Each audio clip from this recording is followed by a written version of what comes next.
agreement with El Salvador and any other similar arrangements, including the funding details that we need to have?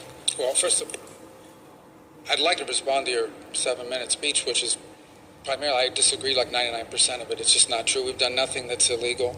We've been in over 600 briefings to Congress. We've asked questions. We've answered questions repeatedly. We get hundreds of questions a day. We respond them as quickly as possible. And your characterization of the moves that we made Mr. Secretary, I would false. just tell you, we are here because we need the information so that we can write our budget and in a bipartisan. Well, you'll have the information you need to write a budget. Okay, so will we get the details on the El Salvador arrangement? Yes or no? For which Salvador arrangement?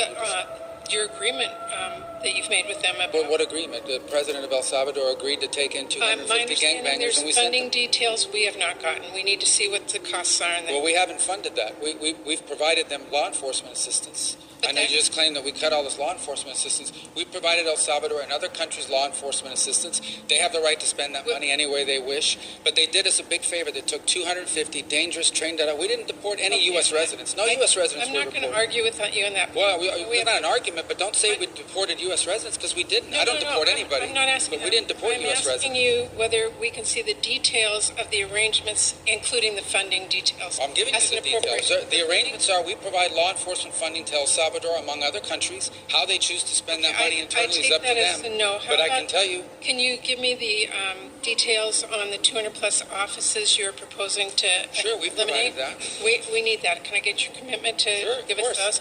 That's part of our reorg. How about the details and justifications of your proposed rescissions from programs you claim are out of alignment with administration priorities? Are we going to get the details of that, funding priorities? On rescissions and empowerment and things of this nature, that's obviously an OMB function, and I would talk to them about that in regard to what's going to go on with that money. I can tell you the contracts we canceled, and I can list to you the contracts we canceled and the rationale why, because I went through them. Can you get those to us, like today? So the contracts? Yes, and the funding arrangements that you've made. That's what I'm asking for. Funding arrangements with who?